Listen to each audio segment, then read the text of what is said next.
우리는 끊임없이 선택하며 살아갑니다. 물건 하나를 고를 때도, 그리고 사람을 채용할 때도 우리는 나름대로의 기준을 갖고 평가하고 선택합니다. 그런데 대개 그 기준은 눈에 보이는 것들입니다. 학벌, 외모, 경력, 재산.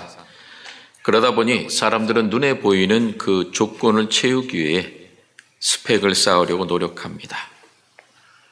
대학 4년도 모자랐다고 해서 어학연수부터 시작해서 수없이 많은 자격증을 따기 위해 공부하게 됩니다. 그러면서 대학원까지 가야 한다. 기왕이면 더 그러한 사람의 기준을 따라가게 됩니다.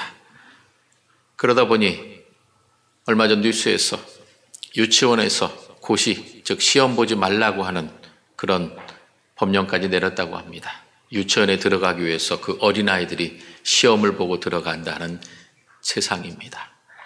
유치원 때부터 관리를 시작합니다. 초등학교, 중학교, 고등학교, 그리고 대학에 들어가서 대학에 들어간 자녀의 성적표를 보고 우리 아들이 얼마나 똑똑한데 왜 성적이 이거밖에 안 나오냐고 조교에게, 교수님께 항의 전화를 한다고 그럽니다. 그러니 어떤 학교에서는 다 조사해서 그 학점이 맞으면 F학점 처리를 하겠다. 이렇게 아예 그 규칙을 만들었다고 합니다.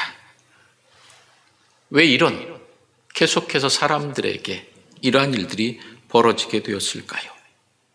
세상은 우리에게 보여지는 것이 곧 실력이고 인격이고 전부다. 보여지는 것이 너의 전부다라고 사람들에게 세뇌하면서 가르치고 있습니다. 오늘 우리가 함께 읽은 이 사무엘상 16장의 말씀은 이스라엘의 초대왕 사울이 하나님의 버림을 받고 새로운 왕 다윗이 선택받는 과정을 우리들에게 보여줍니다. 이 과정에서 하나님께서는 우리 인생을 향하여 바라보시는 중요한 원칙을 하나 말씀하십니다. 내가 보는 것은 사람과 같지 않다. 사람들은 외모를 보지만 나는 중심을 본다라고 하나님은 말씀하십니다. 그러므로 이 이스라엘의 초대왕 사울이 실패하게 된 원인과 함께 다윗이 하나님께서 왜 다윗을 선택하였는지를 함께 살펴보면서 하나님께서 원하시는 인생을 살아가기 위하여 내 삶의 중심을, 내 마음의 중심을 어디에 두어야 할지 함께 고민하고자 합니다. 우리의 중심이 어디에 있는지 냉정하게 살펴보고 하나님만 의지하며 하나님께 우리들의 모든 것을 두기를 소망합니다. 그러므로 하나님께서 우리의 중심을 보시고 하나님의 놀라운 사랑과 은혜 가운데에 늘 복된 삶을 살아갈 수 있기를 주님의 이름으로 축복합니다. 먼저 우리는 외모의 화려함 뒤에 숨어 있는 불신앙의 길로 간 사울을 살펴보고자 합니다. 사울은 정말 세상의 기준으로 볼 때 완벽한 조건의 소유자였습니다. 사무엘상 9장을 보게 되면 그는 참으로 준수했습니다. 그리고 그 키는 모든 백성보다 어깨 위만큼 더 컸다고 기록합니다. 키 이야기만 나오면 나도 모르게 왜 나는 그대 앞에만 서면 작아지는가라고 하는 그 마음이 저에게 듭니다. 사울은 한마디로 압도적인 피지컬과 정말 이 호감형의 외모를 갖고 있었던 준비된 왕이었습니다. 모든 사람들이 정말 좋아했습니다. 하지만 그의 통치가 계속되면 계속될수록 그의 중심에 심각한 문제가 드러나게 됩니다. 사울은 하나님보다 사람을 더 의식했습니다. 하나님께서 사무엘 선지자를 통하여 아말렉과 전쟁할 때에 모든 것을 진멸하라고 명령하셨습니다. 그러나 사울은 사람들의 눈치를 보면서 좋은 양과 소를 남겼습니다. 왜 하나님의 말씀을 듣지 않느냐고 책망하자 사울은 백성들의 핑계를 댑니다. 나는 잘못이 없고 백성들이 좋은 걸 남겨서 제사 드리자고 했다라고 백성들 핑계를 댑니다. 또한 아말렉과의 전쟁에서 그 승리한 것을 기념하기 위해서 자신을 위한 기념비를 사울은 세웠습니다. 누구 때문에 승리했습니까?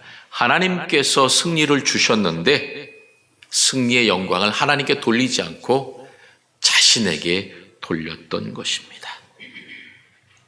사울이 왜 이런 잘못된 길로 가게 되었을까요?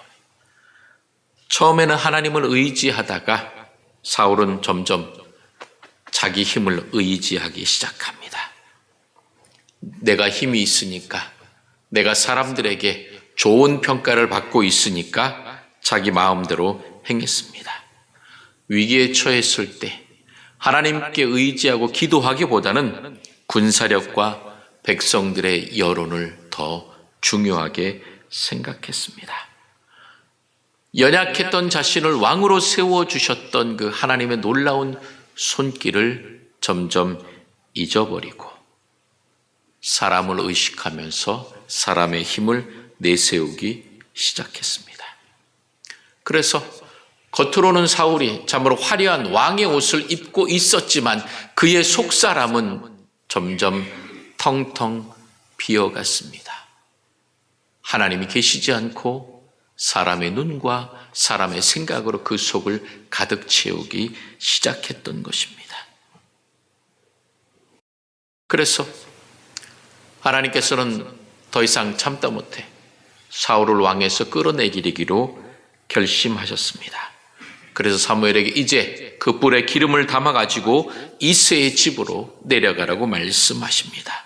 그때 사무엘이 하나님께 뭐라고 대답합니까? 하나님, 내가 그렇게 내려갔다간 제가 죽습니다. 사울 왕이 저를 그냥 내버려 두겠습니까? 하나님, 저도 죽겠습니다. 사무엘도 하나님보다 사울 왕을 더 두려워하고 무서워했습니다. 오늘 여기서 우리는 사울 왕뿐만 아니라 그 사무엘 선지자조차도 그 중심에 하나님에 대한 온전한 신뢰와 믿음이 약해지면서 사무엘조차 사람을 두려워하고 무서워하는 것들을 보게 됩니다.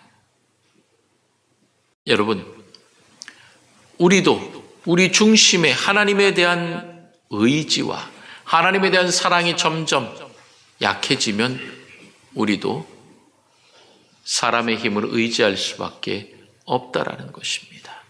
우리들의 중심이 다른 곳으로 가 있으면 결국 우리도 잘못된 결과를, 악한 결과를 맞이할 수밖에 없다라는 것입니다. 두려움에 빠진 사무엘을 향해 하나님께서 뭐라고 말씀하십니까? 나는 제사를 드리러 왔다. 평화를 위해서 제사를 드리러 왔다라고 말하라고 하나하나 가르쳐 주십니다. 사람 때문에 두려웠지만 그 하나님의 말씀을 듣고 사무엘의 마음이 평안을 얻습니다. 그래서 암송아지를 끌고 제사를 드리러 왔다라고 이야기하기 위하여 베들레헴으로 내려가게 됩니다. 두려움의 과정, 하나님 앞에 반항하는 과정이 있었지만 하나님의 선하신 인도하심으로 사무엘은 결국 베들레헴까지 내려가게 되었던 것입니다. 여러분, 아무리 어렵고 힘든 순간이 인생에 닥쳐와도 하나님의 뜻대로 선택하면 우리가 염려하고 걱정할 것이 없습니다. 우리 인생의 목자가 되시는 하나님께서 우리들을 사랑과 은혜의 손길로 인도해 주시기 때문입니다. 이제 사무엘이 내려와서 이새의 가족들과 함께 하나님께서 택하신 자가 누군지 하나하나 보게 됩니다. 그러면서 우리는 사무엘이 다윗을 만나게 되는 것들을 보게 됩니다. 그런데 사람의 눈으로 보기에 다윗은 하나님께 택하신 왕의 제목이 아니었습니다. 왜냐하면 사무엘이 이새의 집에 방문했을 때 다윗은 집에 있지 않았습니다. 그의 아버지 이새조차 그 말째 아들 다윗은 왕이 될 그러한 조건이 안 된다고 생각해서 그는 바깥에서 여전히 양을 치고 있었던 것입니다. 그래서 그의 아들 엘리압부터 하나하나 사무엘 앞에 나서게 됩니다. 6절에 보게 되면 뭐라고 말합니까?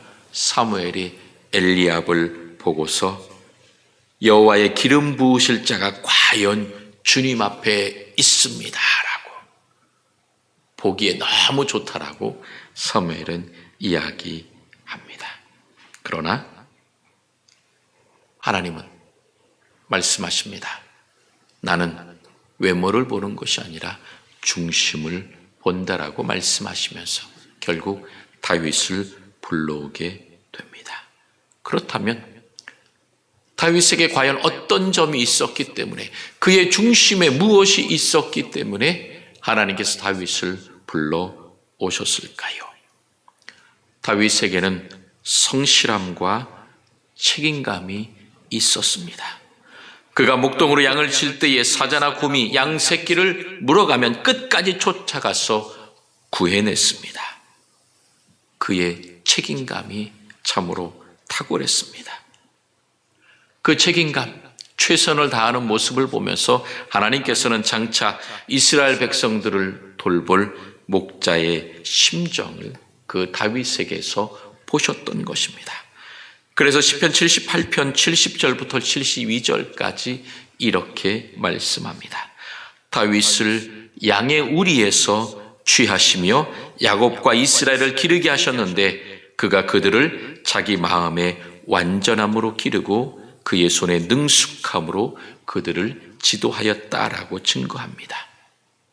다윗이 목자로 있을 때의 성실함과 책임감을 갖고 모든 것을 감당했던 것입니다. 또한 하나님께서 왜 다윗을 향해 내 마음에 합한 자라고 칭찬하셨습니까? 다윗은 늘 하나님과의 친밀함을 유지했습니다. 늘 수금을 타면서 하나님을 찬송하며 하나님께 예배하기를 힘썼던 것입니다. 우리가 새벽에 시편을 계속해서 지금 한 장 한 장 보고 있습니다. 시편에 얼마나 많은 믿음의 고백이 다윗을 통해서 나왔는지 우리는 알고 있습니다. 그러므로 다윗은 아무도 보는 사람 없는 그 광야에서조차 수금을 타면서 하나님을 찬양하며 하나님을 예배하던 예배자였습니다. 하나님을 찬양하며 예배하는 예배자로서 하나님 앞에 신실하게 나아갔기 때문에 하나님은 그 마음의 중심이 하나님께 있었음을 알고 계셨던 것입니다. 다윗은 나는 작고 부족하고 연약하다, 말째지만 그러나 나는 그 하나님을 신실하게 믿었다라고 그는 고백했던 것입니다. 그래서 우리가 너무나도 잘 아는 시편 23편에 뭐라고 고백합니까? 여호와는 나의 목자시니 내가 부족함이 없으리로다라고 다윗은 고백하며 하나님을 찬송하고 하나님을 의지했습니다. 그래서 하나님은 엘리압의 당당한 풍채보다 비록 작고 연약하지만 하나님 없이 살 수 없다고 고백하는 다윗의 그 떨리는 심정, 하나님을 신뢰하는 그 마음을 선택하셨던 것입니다. 그래서 결국 그 중심이 어디로 향하는가에 따라서 다른 결과를 가져왔습니다. 사울에게서 하나님의 영이 결국 떠나버리고 맙니다. 사울은 하나님의 말씀보다 사람의 소리를 더 중요하게 생각했기 때문에 그는 더 이상 하나님의 대리자로서 이스라엘 백성들을 다스릴 왕의 지위에 앉지 못하게 되었던 것입니다. 하나님의 영이 떠났다는 것은 무엇입니까? 결국 그 사울을 지키고 돌보셨던 하나님의 보호하심과 그리고 하나님의 명령대로 하나님의 말씀대로 백성을 다스려야 하는 분별력이 다 상실되었다라고 하는 것입니다. 그러므로 하나님의 보호하심과 하나님의 탁월한 지도력과 분별력이 떠나간 그 자리에 결국 사울은 사람에 대한 두려움과 집착, 자기를 더욱더 중심에 놓는 자중심적인 교만함으로 집착으로 가득 차게 되었던 것입니다. 그래서 그는 왕위에 있었지만 늘 두려움에 떨게 되었습니다. 결국 하나님의 영이 떠나자 악령이 사울에게 들어가서 그를 괴롭히기 시작했던 것입니다. 그런데 다윗이 기름 부음 받을 때 하나님의 영이 임하였습니다. 그에게 하나님의 능력이 부어짐으로 말미암아 다윗은 더욱더 하나님을 신실하게 의지하기 시작합니다. 하나님을 온전히 의지했기 때문에 자기의 모든 것들을 다 내려놓고 오직 하나님의 말씀대로 하나님의 뜻대로 살아가게 되었던 것입니다. 그러므로 다윗이 그렇게 변화되었기 때문에 사울이 악령에 시달릴 때에 다윗이 사울을 찾아와서 그 수금을 타면서 찬양할 때에 그 악령이 떠나가고 사울의 마음이 안정을 얻게 되었던 것입니다. 이러한 아름다운 모습, 많은 사람들에게 선한 영향력을 끼치는 모습이 점점 다윗을 통하여 나타나기 시작합니다. 이러한 다윗의 겸손함과 하나님을 의지하는 그 신뢰와 믿음으로 나아갈 때에 하나님께서 놀라운 역사를 그에게 이루어 주셨던 것입니다. 그래서 우리가 잘 아는 것처럼 다윗이 골리앗과의 싸울 때에 그가 뭐라고 고백합니까? 너는 칼과 창과 단창으로 내게 나오지만 나는 만군의 여호와의 이름으로 내게 가노라라고 하는 하나님에 대한 신뢰를 갖고 믿음을 갖고 달려갔습니다. 그래서 결국 어떻게 됩니까? 다윗은 골리앗을 무너뜨리고 죽이게 됩니다. 그러므로 다윗이 하나님을 온전히 의지할 때에 그의 삶의 주권을 하나님께 드렸습니다. 하나님을 전적으로 믿었습니다. 여러분, 하나님을 믿는다는 것은 무엇입니까? 그 결과를 맡기는 것입니까? 그러나 온전히 하나님을 믿고 신뢰하는 사람은 그 결과뿐만 아니라 그 시작 출발점부터 어떠한 과정을 거쳐서 어떤 결과로 오는지, 즉 처음부터 마지막까지 모든 것들을 다 하나님께 맡기는 것입니다. 비록 가는 과정이 힘들고 어려울지라도 하나님께서 그것도 주장해 주실 것입니다. 그 과정도 내게 유익할 것입니다. 즉 하나님에 대한 믿음으로 시작해서 그 결과까지 하나님께서 온전히 해결해 주실 것을, 하나님께서 선하신 손길로 내게 응답해 주실 것을 다윗은 믿었던 것입니다. 이것은 맹목적인 것이 아닙니다. 나를 지으신 창조주 하나님께서 누구보다도 나를 잘 아시기 때문에 나를 위하여 가장 좋은 것으로 허락해 주실 것이라고 하는 하나님에 대한 철저한 신뢰와 믿음으로 주님 앞에 나아가는 것입니다. 이러한 시작부터 과정과 결과 모든 것들이 다 온전히 주님 앞에서 주님을 의지하는 믿음의 삶, 신뢰의 삶이 되기 위하여 우리는 어떻게 해야 되겠습니까? 내가 원하는 방식이 아니어도, 내가 가고 싶은 길이 아니어도, 내가 하고 싶은, 지금까지 내 경험상 했던 길이 아니어도 하나님께서 원하신다면 내가 처음 가는 길, 잘 모르는 방법이라 할지라도 그것을 따르고 순종해야 한다라고 하는 것입니다. 그래서 그 시작과 과정과 결과 모든 것들을 하나님께 맡기기 위해서 우리는 늘 우리의 중심이 하나님과 연결되어 있어야 합니다. 즉, 이 하나님의 말씀을 우리가 가까이 하고 말씀 안에서 기도하며 주님을 바라보아야 한다는 것입니다. 우리가 휴대폰을 참 마음에 두고서 우리 손 가까이에 두고서 잘 사용합니다. 그러나 여러분, 그 스마트폰도 어떻게 됩니까? 충전이 다 끝나고 그 배터리가 0% 되면 그 스마트폰을 사용할 수 없습니다. 사용하려면 어떻게 됩니까? 다시 충전해야 됩니다. 마찬가지로 우리의 중심이 늘 하나님과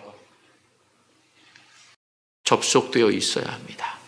하나님의 말씀을 읽고 내 마음으로, 내 입술로 하나님 사랑합니다, 하나님 감사합니다, 하나님만을 의지합니다라고 고백하며 늘 우리의 시선을 하나님께 두고 하나님을 바라봐야 합니다.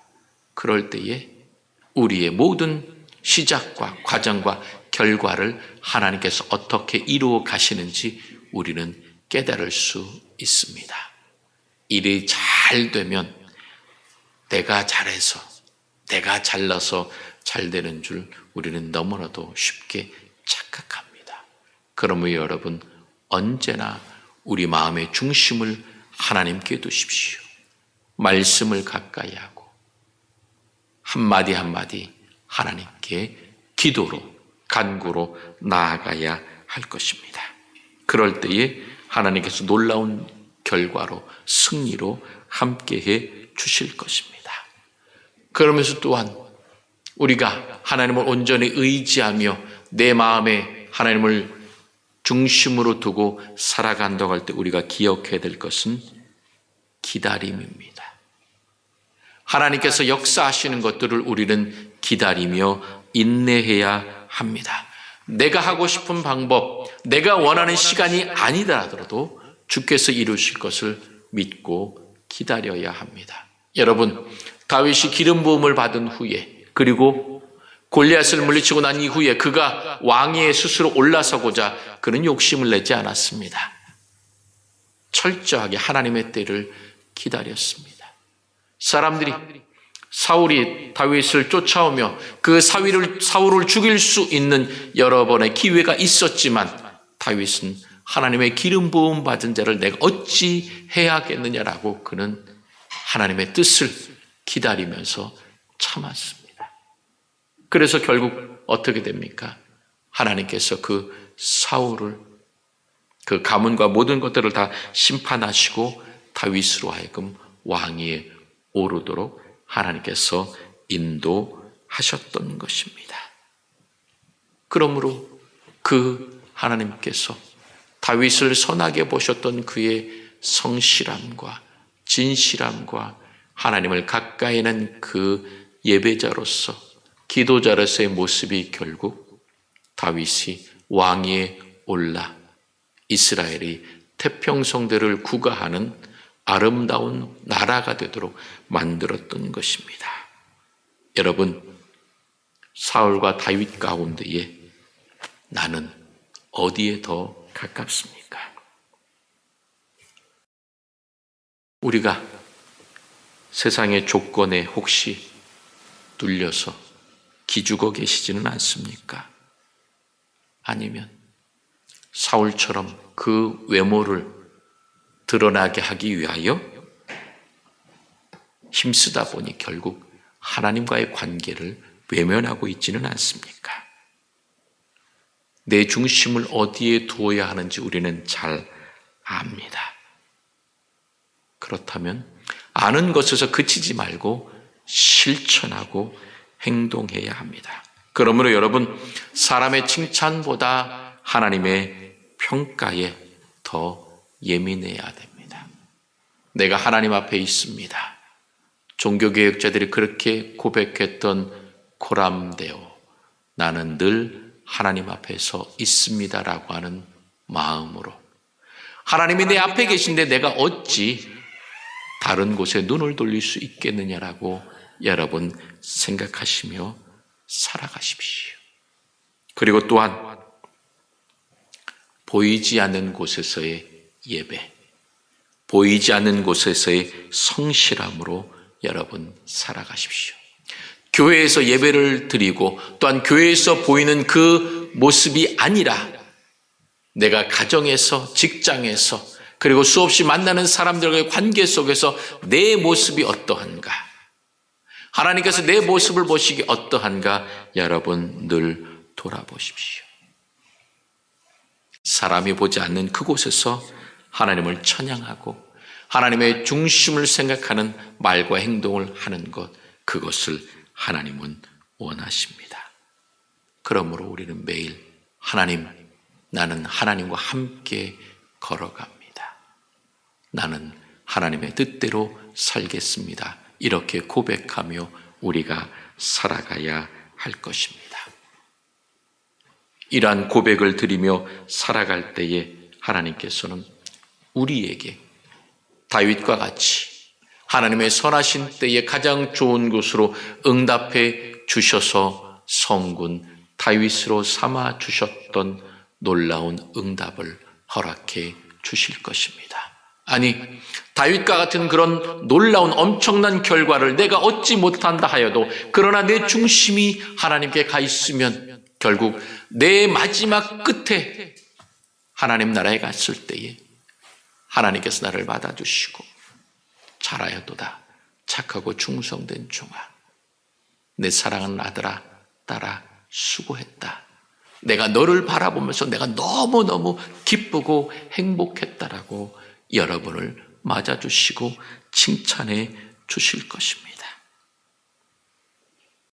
여러분, 지금 나는 무엇을 열심히 가꾸고 있습니까? 우리 마음 중심에 무엇을 우선하고 있습니까? 하나님께서는 오늘도 그 베들레헴 들판에서 묵묵히 양을 치던 다윗과 같은 사람을 찾고 계십니다. 비록 사람들이 보기에 작고 보잘것없어도 온 마음을 다해 하나님을 신뢰하며 의지하는 사람을 찾고 계시고 그 한 사람을 통해 하나님께서 위대한 역사를 써 내려가고 계십니다. 그러므로 이번 한 주간도 내가 어느 곳에 있든지 간에 사람들이 나를 뭐라고 말하든지 간에 그것에 개의치 마십시오. 내 중심은 하나님께 있습니다. 나는 하나님을 사랑합니다.